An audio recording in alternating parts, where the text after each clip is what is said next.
They see my disability, I see my ability. They call me disabled, I call myself differently abled. There are some incidents that happen in your life. Those incidents break you, deform you, but they mold you into the best version of you. And the same thing happened to me. I was 18 years old when I got married. My father wanted me to get married. And all I said was, if that makes you happy, I'll say yes. And of course, it was never a happy marriage.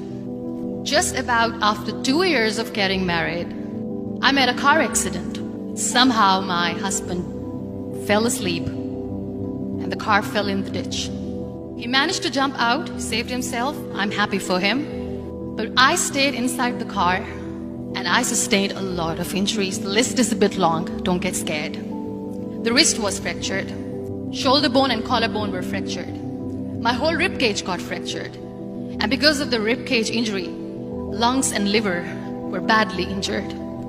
I couldn't breathe. I lost urinary bowel control. That's why I have to wear the bag wherever I go. 3 vertebrae of my backbone were completely crushed. And I got paralyzed for the rest of my life. I finally ended up in a hospital where I stayed for 2.5 months. I underwent multiple surgeries. One day, doctor came to me and he said, well, I heard that you wanted to be an artist, but you ended up being a housewife. I have a bad news for you.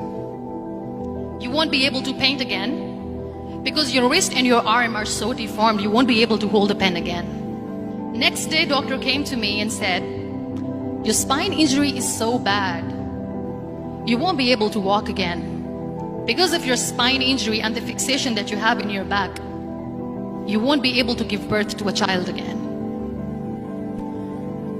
That day, I was devastated.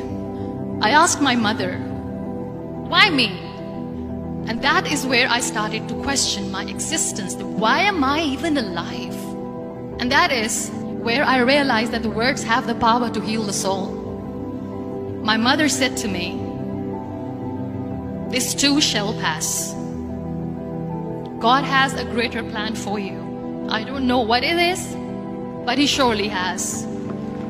And in all that distress and grief, somehow or the other, those words were so magical that they kept me going. One day I asked my brothers, I know I have a deformed hand, but I'm tired of looking at these white walls in the hospital and wearing these white scrubs. I'm getting tired of this. I want to add more colors to my life. I want to do something. Bring me some colors, bring me some small canvas. I want to paint. So the very first painting I made was on my deathbed, where I painted for the very first time. It was not just an art piece or just my passion. It was my therapy. And then I was discharged and I went back home. And I went back home and I realized that I have developed a lot of pressure ulcers on my back and on my hip bone. I was unable to sit. There were a lot of infections in my body, a lot of allergies. So doctors wanted me to lie down on the bed straight for not 6 months, for not 1 year, for 2 years.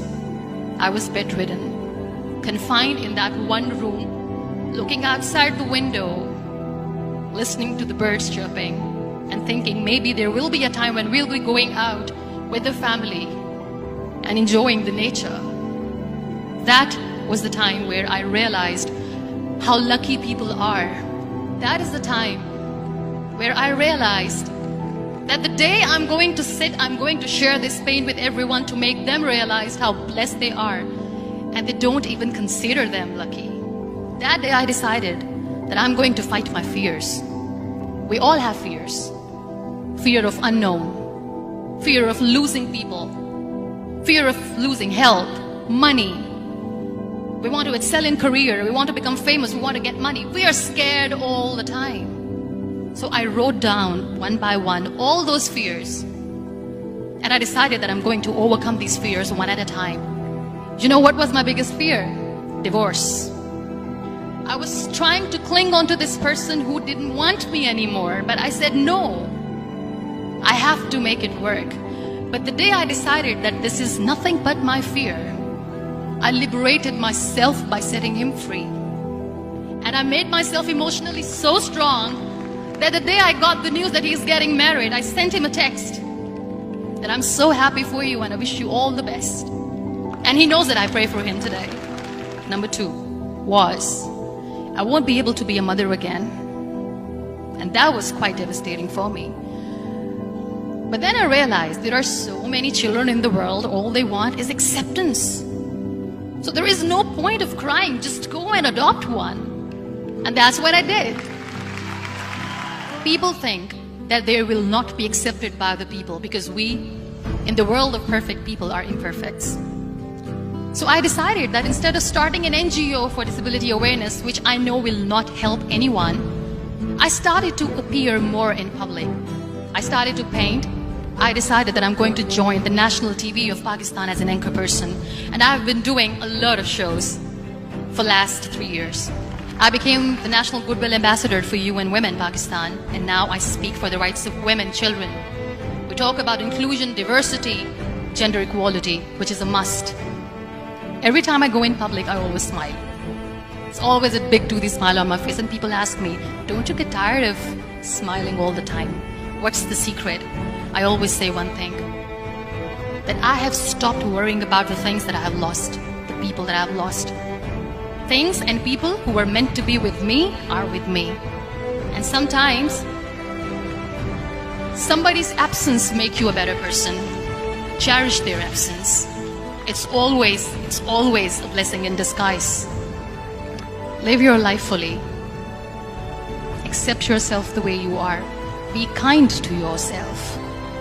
Be kind to yourself. I'll repeat, be kind to yourself, and only then you can be kind to others. Love yourself and spread that love. Life will be hard. There will be turmoils, there will be trials, but that will only make you stronger. So when you accept yourself the way you are, the world recognizes you.